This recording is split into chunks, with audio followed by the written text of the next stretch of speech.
Well, good man stuff morning to you. Today we're going to talk about You're Not That Important, coming up on Modern Mountain Man.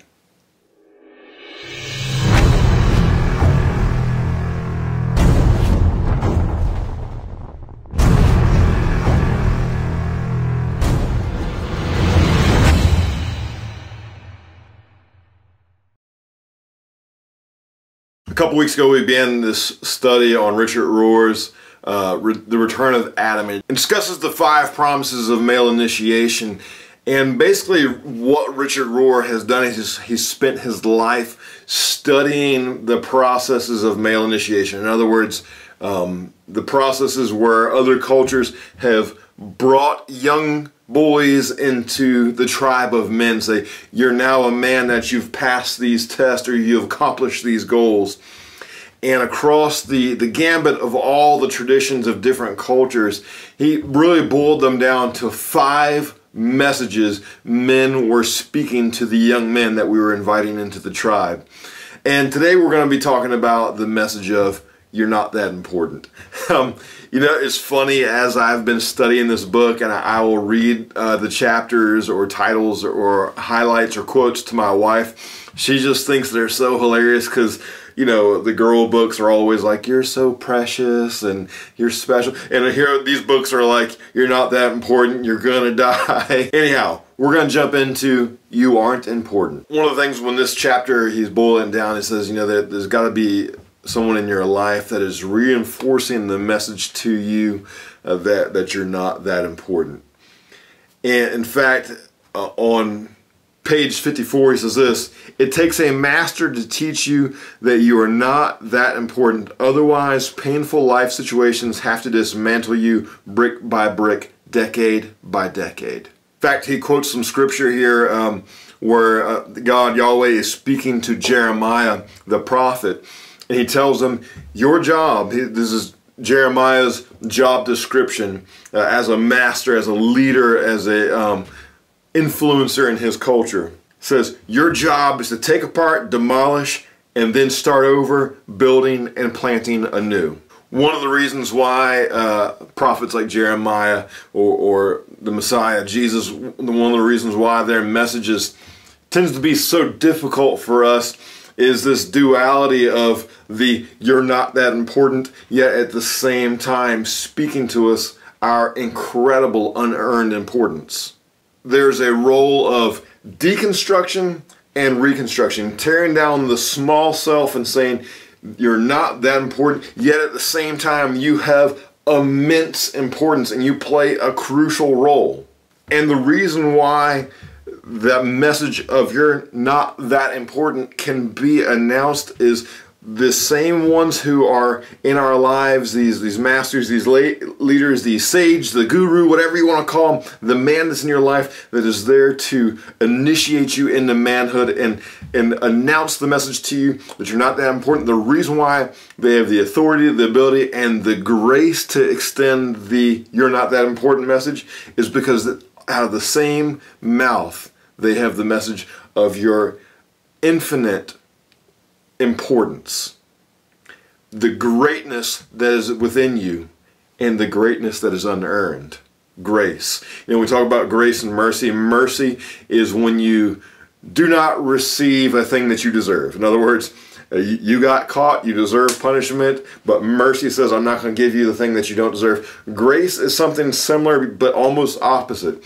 Grace is when I receive something that I don't deserve. And it is by grace that I have importance. It is grace that you have importance. You play a vital role, man.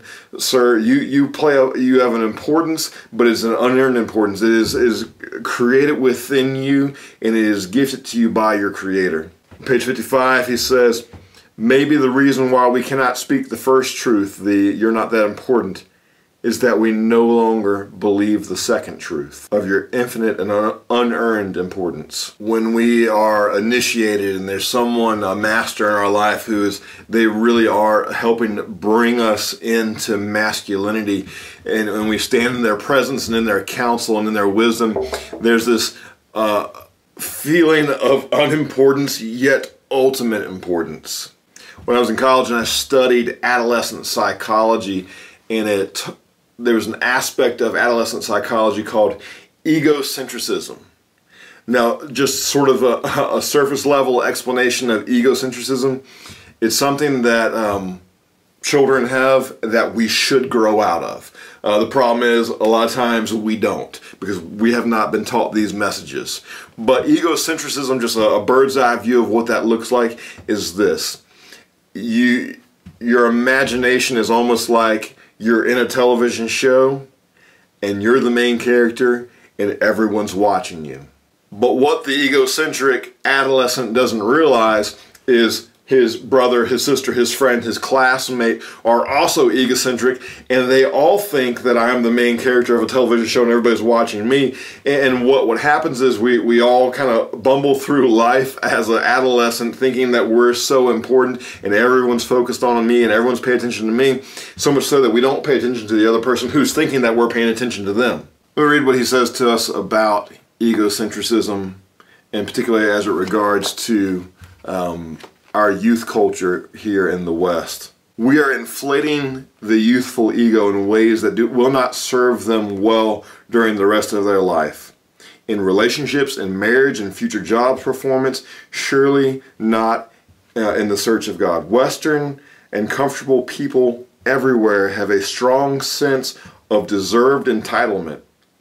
We are creating unsolvable troubles for young people by enabling such a sense of entitlement, usually in the form of cheap but infusive affirmation, I am special buttons, and we are number one banners pinned on the young people who have done little or nothing for themselves or society, only trivialized the human project.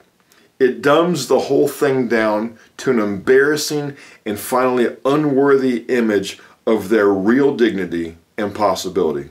From people whom so little is expected, so little can and will be expected for the rest of their lives. Because we have given them the little I am special button and pinned the I am number one banner over people who have not done anything for society yet and have not accomplished things, and because we told them all this, and we've said, you know what, you don't have to grow out of your adolescent egocentrism. In fact, carry this on beyond adolescence into teenage life into your 20s.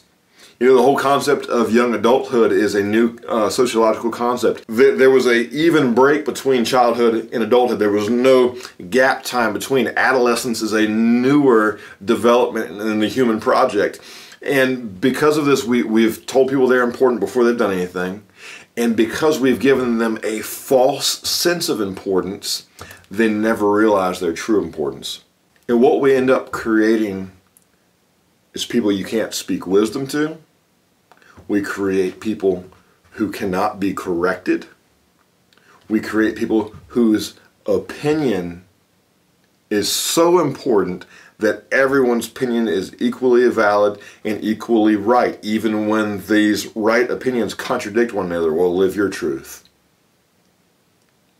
You know, I live in a college town, and I converse with students and professors and a lot of people related to this, the higher education process, and some of them will voice their honest frustration from time to time and say, we've created this scenario where this call-out culture where students earn social credit by calling one another out on social media, calling out professors, reporting people, and all of a sudden you earn societal credit as you call out people, whether you're right or you're wrong.